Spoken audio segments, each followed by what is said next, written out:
हाय Sagittarians, कैसे हैं आप लोग। मैं आप लोगों के लिए टैरो रीडिंग लाई हूँ फ्रॉम 1 अप्रैल टू 10 अप्रैल 2025। तो देख लेते हैं क्या हैं आप लोग के लिए मैसेजेस।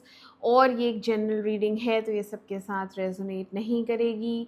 ये जेंडर स्पेसिफिक भी नहीं है, तो मेल और फीमेल दोनों के लिए ही है। इसमें से भी सारे मैसेजेस आपसे रेजोनेट करेंगे, ज़रूरी नहीं है। ओके, अब messages for Sagittarians from 1st April to 10th of April 2025.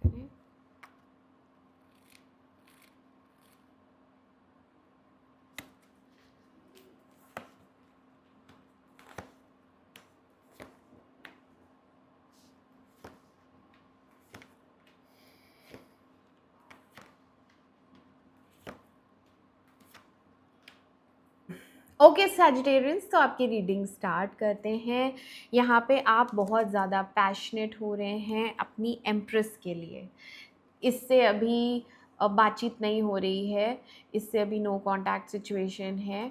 और इससे पास्ट में रिलेशनशिप जो रहा है वो इमोशनल नहीं रहा है, वो सिर्फ फिज़िकल रहा है। ठीक है।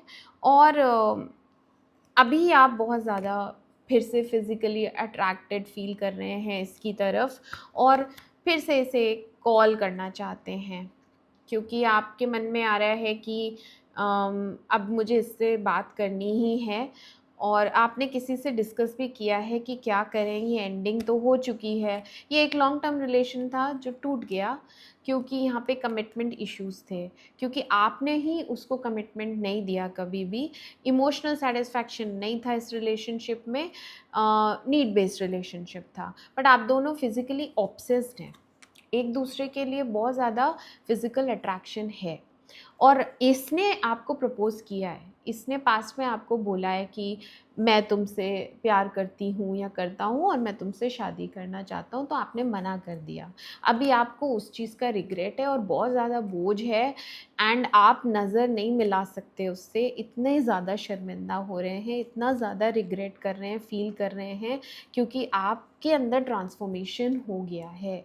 अभी आपको उसको जस्टिस देना है, इक्वल गिव एंड टेक करना है, और जो भी आप फील कर रहे हैं वो उसे एक्सप्रेस करना है, बताना है। लेकिन आप एक्सप्रेस नहीं कर सकते क्योंकि आप एम्परर जैसे हैं, ऊपर से हार्ड, अंदर से सॉफ्ट।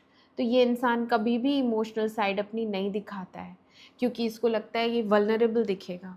इसकी ईगो बहुत ज़्यादा होती है। तो अभी आप ईगो के चलते कुछ भी डिसीजन नहीं ले रहे हैं, ना कॉल करने का ना मैसेज करने का, क्योंकि ईगो बहुत ज़्यादा है। एंड टेम्परेंस एंड हैंगमैन यही बताता है कि एक 10-15 दिन आप वेट करेंगे कि शायद सामने से ही कुछ इशारा मिल जाए या सामने से ही मैसेज आ जाए, क्योंकि नहीं फेस कर सकते हैं आप, झुक नहीं सकते।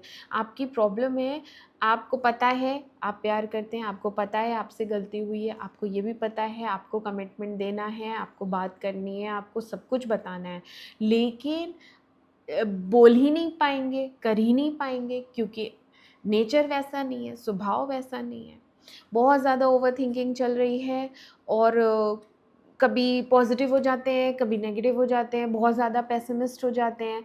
क्यों क्यों वो मुझे एक्सेप्ट करेगी, क्यों वो मुझे पसंद करेगी, कुछ भी सोचने लगते हैं आप नेगेटिव। और फिर पॉजिटिव हो जाते हैं, नहीं अभी वो कुछ भी बोले मैं तो जाके ही रहूँगा, एटलीस्ट मैं एक बार ज़रूर मिलूँगा। आपके मन में बहुत सारी बातें रहती हैं जो आपको उसको बोलनी है, मिल के बोलनी है, लेकिन फिर आप रुक जाते हैं। कुछ ना कुछ आपके अंदर से आता है कि हर्ट हो जाऊँगा, या फिर ना कह दिया तो मेरी बेइज्जती हो जाएगी। बहुत ज़्यादा इज़्ज़त की फ़िक्र रहती है आपको। बट ऐसा होगा, देखो एनवायरनमेंट में तो ऐसा है, वो क्वेश्चन आंसर्स तो करेगी, उसको क्लैरिटी तो चाहिए, और उसको ये भी है कि आना है आओ, नहीं आना है मत आओ। इस समय वो इस एनर्जी में है कि उसको कोई परवाह नहीं है आपकी। तो आप में अभी स्ट्रेंथ नहीं है इस इंसान को फेस करने की, क्योंकि आपको पता है ये क्वेश्चन आंसर्स करेगी, और इसको अभी परवाह नहीं है कि आप आ रहे हैं या नहीं आ रहे हैं। क्योंकि इसका एक तो है, मुझे लग रहा है कि ये आपके ऊपर डाउट भी करती है, आपके ऊपर अब ट्रस्ट नहीं करती। इसको क्यूरियोसिटी बहुत हो रही है इस वक्त, आपके बारे में जानना है। हो सकता है ये सोशल मीडिया पे आपको देख रही है, स्पाई कर रही है, बहुत क्यूरियस हो रही है आपके बारे में जानने के लिए। बट इसको ये भी है कि आपने इसकी वैल्यू नहीं की और ये धोखा दे के आप गए हो इसको, तो आपके ऊपर ये ट्रस्ट नहीं करती है। सैड एनर्जी आई है एंड क्वीन ऑफ सोर्ड्स आई है, तो यहाँ पे ये जब भी प्रिपेयर्ड है आप मिलेंगे तो आपसे क्वेश्चन आंसर जरूर करेगी कि ऐसा क्यों किया। और आपकी एनर्जी में है कि आप फिर से इससे रिकंसाइल करना चाहते हैं, रिवाइव करना चाहते हैं रिलेशनशिप, जो कि होगा क्योंकि प्रकृति भी ऐसा चाहती है, लेकिन इन 10 दिनों में नहीं होगा, नेक्स्ट 10 डेज में होगा और एक नई शुरुआत होगी आप दोनों के रिलेशनशिप की, जो कि स्क्रैच से शुरू होगी, जो कि लॉयल्टी के साथ होगी एंड कमिटमेंट के साथ होगी। क्योंकि हाइरोफेंट आया है तो आप दोनों में लॉन्ग टर्म रिलेशनशिप चलेगा आप दोनों का। आप डिसाइड करेंगे कि मैं इसको कमिटमेंट दे देता हूँ, क्योंकि किंग ऑफ सोर्ड आया है तो ये बहुत लॉजिकली अपना दिमाग लगा के बहुत ज़्यादा सोच समझ के एक डिसीजन पे आता है। तो किंग ऑफ सोर्ड्स की एनर्जी है आपकी, तो आप बहुत सोचेंगे कि इतना लंबा तो मेरा ऑलरेडी, ये एक लॉन्ग टर्म रिलेशनशिप ही था जो कि अब नहीं है। हो सकता है बीच में इन्होंने आपको प्रपोज किया, आपने मना कर दिया, तो ये विड्रॉ कर गई, पीछे चली गई, सैड एनर्जी में चली गई। जितने दिन भी ये गैप रहा, नो कांटेक्ट रहा, आपने रियलाइज किया मैंने गलत कर दिया। अब आप सोच समझ के इसके पास जाएंगे, कमिटमेंट देंगे शादी का। हायरोफेंट आया है तो आप लोग की शादी ही है, ठीक है सैजिटेरियंस। तो ये थे आप लोगों के लिए मैसेजेस। मैं मिलती हूँ आपसे आपकी अगली रीडिंग में। तब तक के लिए मेरे चैनल अमेजिंग टैरो को लाइक करें, सब्सक्राइब करें। Do take care of yourself. Bye bye.